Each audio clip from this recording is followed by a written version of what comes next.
Nyonyo. Ukuva mukafuba. Badde mama.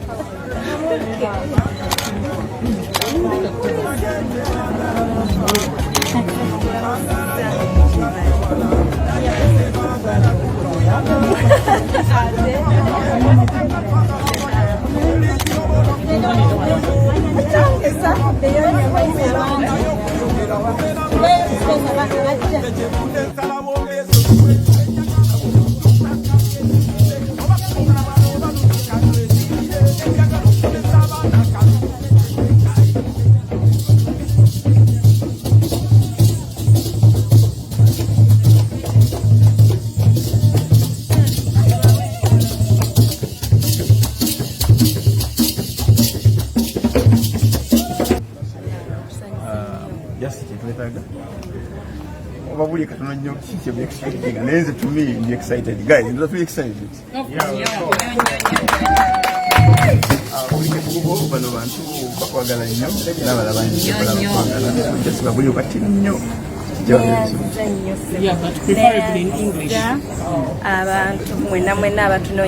Thank you very much for the warm welcome. This is overwhelming. I am already feeling at home. It is so nice to be received by people dancing, cultural dances. It makes me feel like we are part of this place. I am here for Saturday. I hope every one of you knows that we have a conference on Saturday. It begins in the afternoon after 2 p.m. We're going to be deliberating, talking about the girl child, women, the youth, drug abuse, menstrual hygiene, teen moms. We're going to be talking about skilling, education, everything.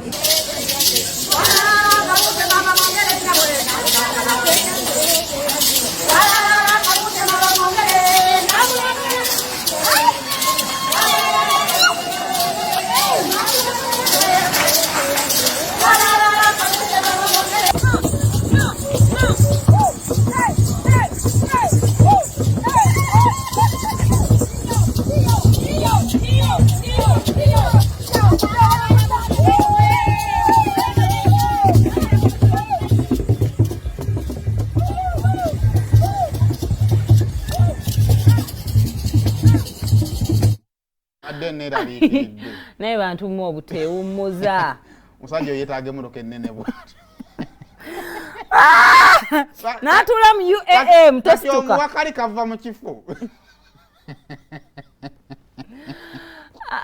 naye bantu mu obutewummuza era ku birthday ya Kayson oli yagenze ejjo lwaki amawulire wakoze leero tugenda kukola nti kati era tugenda kuba tucelebratinga birthday y'omwana tukikoze keeki ekisinga okuwooma ng'era muteekayo bye togendayo mwana muleke ajaguze birthday temukikola temwewummuza luli omwana wetwali tujaguza birthday y'emyaka 48 era ne mujaguza ne birthday ya gundi ya mtaani wa Bobby Wine. Of course zali birthday za lunaku lulumu. Era na phone twajaguza engini ya Sembajjo. Ekyali wano okimanyi.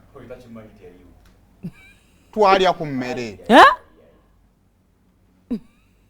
Baide mwakwa muli yawo kyebutamanyi. Buli muntu mu kitiiki bweba birthday abo baayine 10 kyabakola. Baani ayine 10. Engineer. Buli omu baaline 10 abanyweza n'abanyweza.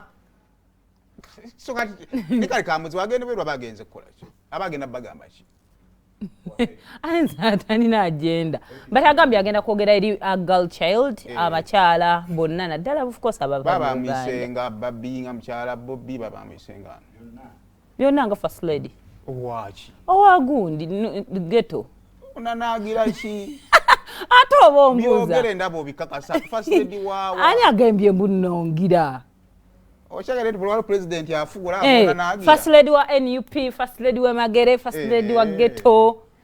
Mama. Ebyo nawe biri mu Uganda. Erina first. Kafajja ko ya first lady wa Uganda. Ananga akusiga akubya gwokote. Nama menyini mu kyoga nero gere maizango kyeto. This my first way. Gwamanyi.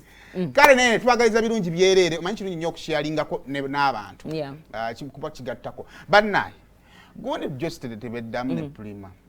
Ani? Just the beddamu ne prima. Hey. ebintu bye batandise gundi yabikolako station yabikolako kono n'omusajja w'ekiguuna yani Sekyewa titi n'abikolako awo bantu bakwefa jja bayita mukyamu kabagaani nati sinze anje producer w'eno show era nabo ziba ntondo za bukulu omusajja oli alina kiwalaata nga kiki olwakyo kiki kiwalaata nga tekikula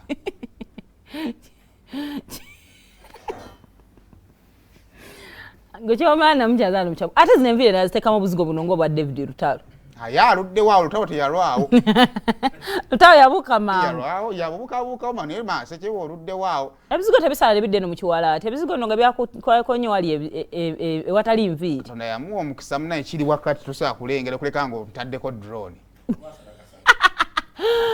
naye Sekyewa yakikolako ne Stacia ne bakiryamu ssente ezawera katongole ne titi n'akikolako awo paka titi yabikowa n'agamba naye akasajja akawanvu nze nkoye mukantakkuluzeeko abanga akawonye ate ne kwefugwako nene afuuka omutongole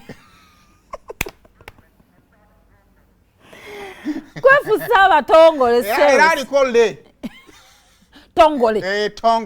tongole kyekisinga obukulu kakati kyandibanga jostede kyebaliko kati ne prima tuyinza oba twayawukana ne tusobola okwepushinga ne tukola akasente kubanga prima ina Lusania festival oba ontegeera ate nono omugwalina naye asobola okupushinga nzebyo ebintama ebyo omaliriza bakusindise wabwe namba zisola basasula saba ina namba za social media mayi mwawule ebintu ebyo bibiri ani asobola okuva wakala kuba heno yamuyise lwaki mwogera bubi mayimu amazima gagenda abantu jostede muyimbi so kati omukazi waba asobola okuddewa ex wa musituleko kati kiba kikwata omusajja aliwo bagenda nokwekwata mwana mulungi faida heno bamukanyi